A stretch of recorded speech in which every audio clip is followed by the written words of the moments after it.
আরও কয়েকটি সমস্যার সমাধান করা যাক। গত ভিডিওতে আমি বলেছিলাম কোনো হেডস না পাবার সম্ভাবনা কি। এখন আমরা যদি পয়সাটি 7 বার নিক্ষেপ করি তাহলে হেডস না পেতে হলে 7 বারই টেলস পেতে হবে, বা অন্যভাবে বলা যায় হাফ টু দি পাওয়ার 7, কারণ প্রত্যেকটি টসে হাফ সম্ভাব্যতা রয়েছে যা চাও তা পাবার, যেটা এই ক্ষেত্রে টেলস। হাফ টু দি পাওয়ার 7 করলে হয় 1/128। আসলে দেখা যায় যে 1/128 ফল আছে যেটা পাওয়া যাবে সবগুলির সম্ভাবনা। আমি আবার বলছি, দেখা যায় যে 1/128 ফল আছে যেটা পাওয়া যাবে সবগুলির সমান সম্ভাবনা। আমি তা কেন বললাম? কারণ সব হেডস এবং শেষটি টেলস পাওয়ার সম্ভাবনা কি? Heads, heads, heads, heads. আমি এটা 7 বার করে যাচ্ছি, তাই না? সবশেষে পেলাম একটি টেলস। তুমি যদি ভালোভাবে চিন্তা করো, এটি একটি নির্দিষ্ট ফল যা সর্বমোট ফল থেকে পাচ্ছি। এটা সম্ভাব্যতা কি? হাফ সম্ভাব্যতা রয়েছে হেডস পাবার, আবারও হাফ, আবারও হাফ হেডসের, এবং দাঁড়াও আমি একটু রং বদলিয়ে নিই, হাফ আবারও, আবারও হাফ হেডসের, এবং সর্বশেষ হাফ টেলসের। আমরা কিন্তু এখানে আবারও সেই একই ফলই দেখতে পাচ্ছি, যেটা হচ্ছে হাফ টু দি পাওয়ার 7 বা 1/128। কোনো নির্দিষ্ট কম্বিনেশনের কথা আমি বলবো না, কারণ পরবর্তী ভিডিওগুলোতে কম্বিনেশন এবং পারমিউটেশন নিয়ে একটা কিছু শেখাবো। একটি নির্দিষ্ট ধারায় আমরা একটি ফল চাই 128টির মাঝে। আমরা যদি একটি নির্দিষ্ট ফল চাই 128টির মাঝে, তাহলে আমাদের মনে স্বাভাবিকভাবেই একটি প্রশ্ন চলে আসে, সেটা হচ্ছে একটি হেডস পাবার সম্ভাব্যতা কী। আমি আবার বলছি, প্রশ্নটি হচ্ছে একটি হেডস পাবার সম্ভাব্যতা কী। আমরা এখন একটি নতুন পেজে যাচ্ছি যেখানে আমরা আমাদের প্রশ্নের সমাধান খুঁজে বের করব। এখানে আমাদের প্রশ্নটি হচ্ছে একটি হেডস পাবার সম্ভাব্যতা কী, probability of exactly getting one head. এখন প্রশ্ন হচ্ছে এই কথাটার মানে কি দাঁড়ায়। এখানে এর মানে হবে যে টেইলস, টেইলস, টেইলস, এবং ধরে নিই আমরা এটা 5 বার করব শুধুমাত্র সময় বাঁচাবার জন্যে। যেহেতু আমরা 5 বার নিক্ষেপ করছি, আমরা লিখতে পারি আউট অফ 5 ফ্লিপস। এটা হতে পারে টেইলস, টেইলস, টেইলস, হেডস। আমি এখানে ইচ্ছা মতো আমার রংটি আবারও বদলে নিলাম। এটা হতে পারে tails, tails, tails, heads, tails. আমার মনে হয় তুমি একটি ধারা পাচ্ছ। Tails, tails, heads, tails, tails. এটা হতে পারে tails, heads, tails, tails, tails. এটা টেইলস হতে পারে, মাফ করবেন, এটা হতে পারে হেডস, টেইলস, টেইলস, টেইলস। এখন আমরা যদি ব্যাপারটি এইভাবে দেখি তাহলে সম্ভাবনা একটি পাওয়া যাচ্ছে। কয়টি ফল লাগবে আমাদের ঠিক একটি হেডস পেতে? এখানে আছে 1, 2, 3, 4, 5। আর তুমি এইভাবে চিন্তা করবে যে এই 5টির মধ্যে আমরা ঠিক একটি হেডস পাবই। লক্ষ্য করো, আমি কিন্তু বলছি ঠিক একটি হেডসের কথা, কারণ আমি যদি বলতাম কমপক্ষে একটি হেডস, তাহলে কিন্তু ওই ঘটনাগুলি নিয়েও চিন্তা করা লাগতো, যেখানে আমাদের 2টি বা তারও বেশি হেডস নিতে হতো। ফলে ব্যাপারটি আরও বেশি জটিল হয়ে যেত। কম্বিনেশন নিয়ে আলোচনা এই ব্যাপারে আরও কথা হবে। এখন এইখানে এই টসগুলির ফলাফল কি দেখা যাক। আমরা যদি এখন এই অংশটুকুর কথা বলি, সেখানে সম্ভাবনা হলো হাফ গুণ হাফ গুণ হাফ গুণ হাফ গুণ হাফ, বা হাফ টু দি পাওয়ার 5, যেটা হলো 1/32। এবং একই সূত্র প্রয়োগ করে 1/32, 1/32, 1/32 এবং 1/32। আমি যখন 5টি পয়সা টস করছি তখন 32টি ঘটনা ঘটতে পারে। এই একটি হলো একটা করে সম্ভাব্য ঘটনা।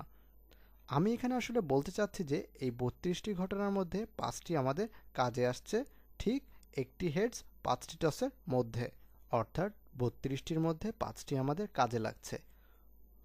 ওই ব্যাখ্যাটি ব্যবহার করে বলা যায় যে প্রতিটি ঘটনাই সমান সম্ভাবনাময়।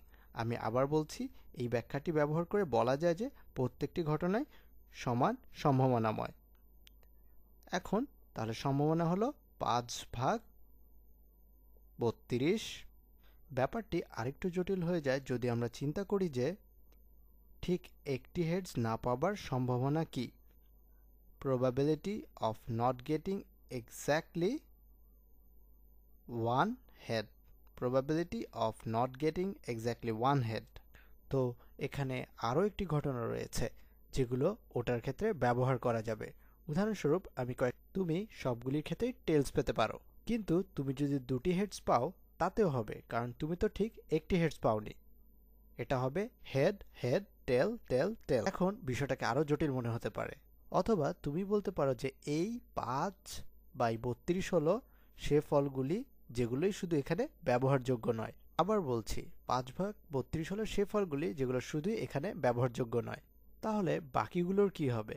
বাকি 32 বিয়োগ 5 সমান 27। 27টির কি হবে? অর্থাৎ এখানে বাকি 27 ব্যবহারযোগ্য হবে। অর্থাৎ তুমি বলতে পারো যে এখানে 1 বিয়োগ একটি হেডস পাওয়ার সম্ভাবনা। probability of getting exactly one head out of 5 flips, এবং যেটার মানে সঠিকভাবে বলতে গেলে 32/32 বিয়োগ 5/32 সমান 27/32। এই বিষয়টি সবসময় মাথায় রাখা উচিত। কোনো কোনো সময় তুমি যখন একটি সম্ভাবনার অঙ্ক পাও তখন তোমার কাছে তা কঠিন মনে হতে পারে, কিন্তু এর বিপরীত অঙ্কটি অত কঠিন নয়।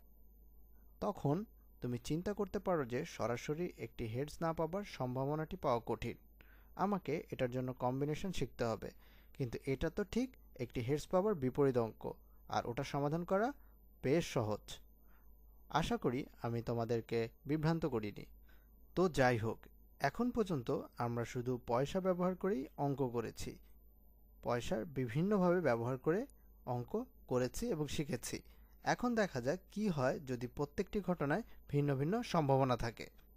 আমরা এখন যে বিষয়টি নিয়ে কাজ করব সেটি হচ্ছে ফ্রি থ্রো। আমরা ফ্রি থ্রো এর বিভিন্ন শতাংশ নিয়ে কাজ করব। আমরা যদি বাস্কেটবল খেলার সাথে পরিচিত হয়ে থাকি তাহলে তা উদাহরণ হিসেবে অবশ্যই ব্যবহার করা যায়। এখন যেহেতু আমরা ফ্রি থ্রো সম্পর্কিত বিষয় নিয়ে কথা বলছি, কিছু মৌলিক জ্ঞান আমাদের ধারণাকে পরিষ্কার করবে। যদি আমার 80% ফ্রি থ্রো হয়ে থাকে তাহলে তার মানে হবে যে 80% সময় আমার বাস্কেটবল পড়বে আর 20% সময় আমার বাস্কেটে পড়বে না। আমরা পরিসংখ্যান নিয়ে আরও কথা বলবো, কিন্তু সেটা পরে, কারণ সম্ভাবনা আর পরিসংখ্যান ভিন্ন কিন্তু জড়িত বিষয়ে ডাকা যায়। আচ্ছা, তো গত 100 বার বল ছুঁড়ে 80 বার বল বাস্কেটে ফেলতে পেরেছি, অথবা 1000 বার বল ছুঁড়ে 800 বার বাস্কেটে বলটি ফেলতে পেরেছি, কিন্তু এই উভয় ক্ষেত্রেই কথাটি একই দাঁড়ায়। এখন এই অবস্থায় আমরা ধরে নিতে পারি যে এই 80% বা 80% হলো পি, এবং বাকি 20% বা 20% হলো 1 বিয়োগ পি। আমার 80% বা 80% সম্ভাবনা রয়েছে বল বাস্কেটে ফেলার, আর 20% বা 20% সম্ভাবনা রয়েছে বাস্কেটে না ফেলার। পয়সাগুলোকে আমরা যেভাবে ব্যবহার করেছিলাম সম্ভাবনা বোঝানোর জন্য, সেইভাবেও আমরা ব্যাপারটিকে বোঝার চেষ্টা করে দেখতে পারি। আমার প্রশ্ন হচ্ছে যে আমার বাস্কেটে টানা 3 বার বল পড়ার সম্ভাবনা কি, বা 3 বারই না পড়ার সম্ভাবনা কি। আমি আবার বলছি, বাস্কেটে টানা 3 বার বল পড়ার সম্ভাবনা বা না পড়ার সম্ভাবনা কি। আমি ফ্রি থ্রো শতাংশ বলবো, সর্বমোট বল পড়ার শতাংশ বলবো না। প্রথমটি আমার ঠিক করতে হবে এবং পরেরটিতে বল পড়তে হবে এবং 20% সম্ভাবনা থেকে যায় না পড়ার, আর তৃতীয়টিতে 80% সম্ভাবনা থাকে বাস্কেটে বল পড়ার। ট্রিটি বেশ প্রশস্ত হয়ে যাচ্ছে, কিন্তু সাধারণত পয়সার উদাহরণটির মতোই আমরা এগুলোকে গুণ করে দিতে পারি। তাহলে এখানে আসবে 80% সমান 0.8, 0.8 ক্ষমতা 3 বা 0.8⁻³ তাহলে এখন দেখা যাক গুণফল কি আসে। 0.8 গুণ 0.8 গুণ 0.8 সমান 0.512। এখন আমরা যদি এটা শতাংশতে পরিণত করি, 5.1.2%। তোমরা অবশ্যই জানবে অথবা ইতিমধ্যে দেখতে পেরেছো যে আমার এই ক্যালকুলেটরটিতে কোনো এক্সপোনেন্টের চিহ্ন নেই। আমি ক্ষমা চাচ্ছি এটার জন্য। তো আমাদেরকে এক্সপোনেন্টের সংখ্যাটিকে ছোট করে ফেলতে হবে। পরের ভিডিওতে আমরা আরও অনেক উদাহরণ ব্যবহার করব ফ্রি থ্রো আর বাস্কেটের সাহায্যে শর্তযুক্ত সম্ভাব্যতার ব্যাপারেও কিছু শিখব। খুব শীঘ্রই দেখা হবে।